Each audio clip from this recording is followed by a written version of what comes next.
मुफ्ती सलमान अजहरी साहब की खबर के मुंतज़िर हैं आप, इंतज़ार कर रहे हैं आप लोग कि मुफ्ती सलमान अजहरी साहब की क्या खबर आने वाली है। आज 29 जुलाई है। आपने बहुत सारे यूट्यूबर से सुना होगा, बहुत सारे यूट्यूबर्स से सुना होगा आपने कि मुफ्ती सलमान अजहरी साहब की सुनवाई होने वाली है आज के दिन, यानी 29 जुलाई को, यानी आज। तो आप लोग इंतज़ार कर रहे हैं, मुझे मालूम है, मैं भी इंतज़ार कर रहा था कि जैसे ही मुफ्ती सलमान अजहरी साहब की कोई खबर आए मुझ तक, मैं आप लोगों तक शेयर करूं, आप लोगों को बताऊं। अस्सलाम वालेकुम प्यारे दोस्तों, बुजुर्गों, भाई और बहनों, उम्मीद करता हूँ इंशाअल्लाह आप सब खैरियत से होंगे। अल्लाह की बारगाह में दुआ है अल्लाह आप सबको हमेशा खुश रखे। मैं आपका भाई मोहम्मद इफरान आज मुफ्ती सलमान अजहरी साहब के ताल्लुक से बहुत बड़ी खबर लेकर हाजिर आया हूँ। वो खबर ये है दोस्तों कि मुफ्ती सलमान अजहरी साहब की जमानत क्यों नहीं हुई है और आगे हम सबको क्या करना चाहिए। आज आइए इस वीडियो में सुनते हैं मारूफ भाई की जुबानी, और इस वीडियो को देखकर ज्यादा से ज्यादा इस पर अमल भी करने की कोशिश करेंगे इंशाअल्लाह। तो बिना देर किए हुए आइए इस वीडियो को देखते हैं दोस्तों। मोअज़्ज़ज़ सामीईन व नाज़रीन, अस्सलामु अलैकुम व रहमतुल्लाहि व बरकातुहू। मुफ्ती सलमान अजहरी साहब की खबर के मुंतज़िर हैं आप, इंतज़ार कर रहे हैं आप लोग कि मुफ्ती सलमान अजहरी साहब की क्या खबर आने वाली है। आज 29 जुलाई है। आपने बहुत सारे यूट्यूबर से सुना होगा, बहुत सारे यूट्यूबर्स से सुना होगा आपने कि मुफ्ती सलमान अजहरी साहब की सुनवाई होने वाली है आज के दिन, यानी 29 जुलाई को, यानी आज। तो आप लोग इंतज़ार कर रहे हैं, मुझे मालूम है, मैं भी इंतज़ार कर रहा था कि जैसे ही मुफ्ती सलमान अजहरी साहब की कोई खबर आए मुझ तक, मैं आप लोगों तक शेयर करूं, आप लोगों को बताऊं।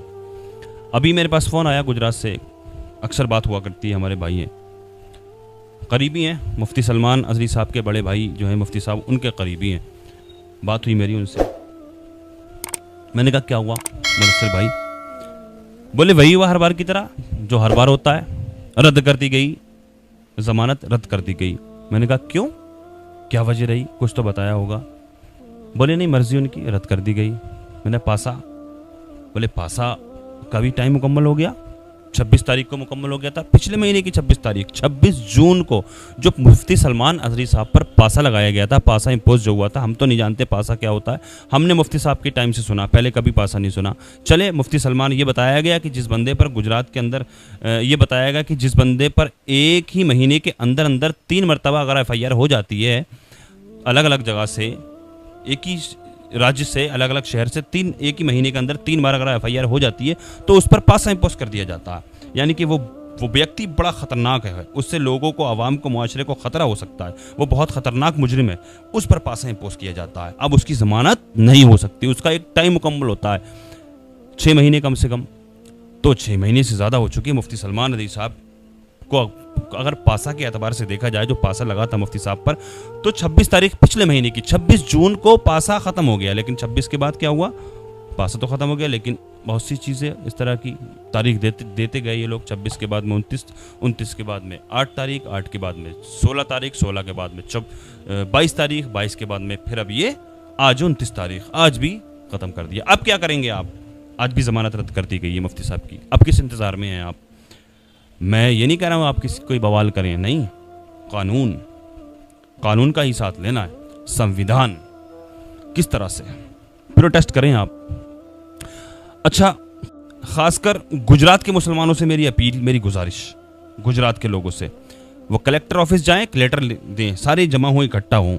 जैसे पहले मुफ्ती साहब की रिहाई के लिए, उनकी आज़ादी के लिए एक सैलाब जैसा उमड़ के आया था, एक सैलाब जैसा उमड़ा था मुसलमानों का गुजरात के अंदर। वो मुसलमान कहाँ चले गए, मैं उनसे पूछना चाहता हूँ। मैं आपको बता दूं, मुफ्ती साहब को अभी भी जेल में ही रख लिया है। पासा जो उन पर लगा था वो ख़त्म हो गया है, पासा नहीं है, लेकिन अब उनकी मर्जी, मुफ्ती साहब की अभी ज़मानत नहीं हुई है।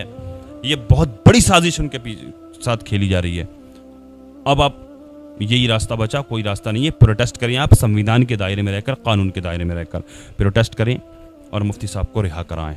अब इसके अलावा कोई भी चारा नहीं है हमारे और आपके पास। खासकर गुजरात के मुसलमानों से मेरी ये अपील है, मेरी ये गुजारिश है। और 25 सांसद हैं, मुस्लिम सांसद, वैसे तो विपक्ष और भी हैं सांसद, मैं मुस्लिम की बात कर रहा हूँ खाली। अगर मुफ्ती साहब के लिए आवाज़ उठाएं पार्लियामेंट में, तो क्या मुफ्ती साहब की ज़मानत नहीं होगी क्या? वोट मांगने के टाइम तो बड़े हाथ जोड़ जोड़ के आगे आगे पीछे फिरते हैं मुसलमानों की बस्तियों में या हिंदुओं की बस्तियों में, जहाँ भी वोट मांगते हैं, लेकिन इस ऐसे वक्त में नहीं आते निकल कर सामने, ऐसे वक्त में आवाज़ नहीं उठाते। मुफ्ती सलमान नदवी साहब अकेले नहीं हैं, मुफ्ती साहब जैसे जाने कितने बेगुनाह, जाने कितने मुसलमान जेलों के अंदर अभी कैद हैं, लेकिन किसी को कोई खबर नहीं है, सब मज़े ले रहे हैं, सारे के सारे अपनी दुनिया में, अपनी फैमिली में मस्त हैं। फैमिली मुफ्ती साहब की भी है यार, उनके बच्चे भी इंतज़ार कर रहे हैं, उनके लिए आवाज़ उठाएं, प्रोटेस्ट करें। अब हमारे पास कोई चारा नहीं है इसके अलावा, क्योंकि हमें अफसोस इस चीज़ का है कि मुफ्ती साहब पर पासा एक्ट जो लगा था मुफ्ती साहब पर, वो उसका टाइम हो गया भैया, अब भी नहीं छोड़ रहे हैं मुफ्ती साहब को। वो पासा का तो वक्त मुकम्मल हो गया है, अब भी मुफ्ती साहब को नहीं छोड़ा जा रहा है। आप लोग इंतज़ार में होंगे, मैंने आपको बता दी ये खबर आज की, बता दी, अभी भी ज़मानत नहीं हुई है मुफ्ती साहब की, रद्द कर दी गई ज़मानत, मैंने बता दिया आपको। अब आप दुआ करें मुफ्ती साहब के लिए, जो करना है आप करें, कानून के दायरे में रहकर, संविधान के दायरे में रहकर। अल्लाह की बारगाह में दुआ है, अल्लाह तबारक व तआला मुफ्ती सलमान नदवी साहब को रिहाई अता फरमाए। दुआ कर रहे हैं 6 महीने से मुफ्ती साहब के लिए, अल्लाह पाक हमारी इन दुआओं को कबूल फरमाए। दुनिया में जहाँ कहीं बेकसूर मुसलमान जेलों में कैद हैं, अल्लाह पाक उन सबको बाइज़्ज़त रिहाई अता फरमाए। जो बेजा मुकदमाबाजियों में फंसे हुए हैं, अल्लाह पाक उनको उससे छुटकारा नसीब फरमाए। अल्लाह पाक दुनिया के तमाम मुसलमानों की इज़्ज़त व आबरू की, जान और माल की हिफाजत फरमाए। दुनिया के तमाम मुसलमानों की परेशानियों को अल्लाह पाक दूर फरमाए। जो बीमार हैं अल्लाह पाक उनको शिफा अता फरमाए। खुसूसियत के साथ अभी जो लोग इस वीडियो को देख रहे हैं, हम सब में से कोई भी अगर बीमार है, कोई भी अगर किसी भी मर्ज़ में मुब्तला है, हम सब के अज़ीज़ व अक़ारी मुहिब्बीन मुतअल्लिक़ीन अहबाब सबको जुमला मराज से अल्लाह पाक शिफा याबी अता फरमाए। जो बेरोज़गार हैं अल्लाह पाक उनको जायज़ रोज़गार अता फरमाए। जो बे औलाद हैं अल्लाह पाक उनको नेक सालिह औलाद अता फरमाए। जो साहिब औलाद हैं उनकी औलादों को अल्लाह पाक नेक सालिह बनाए। जिन हमारे भाइयों बहनों के रिश्ते नहीं हो रहे हैं, अल्लाह पाक उनको नेक जायज़ रिश्ते अता फरमाए। आका के सदक़े में मेरी दुआओं को अल्लाह पाक अपनी बारगाह में कबूल फरमाए। आमीन या रब्बल आलमीन। अस्सलामु अलैकुम व रहमतुल्लाहि व बरकातुहू।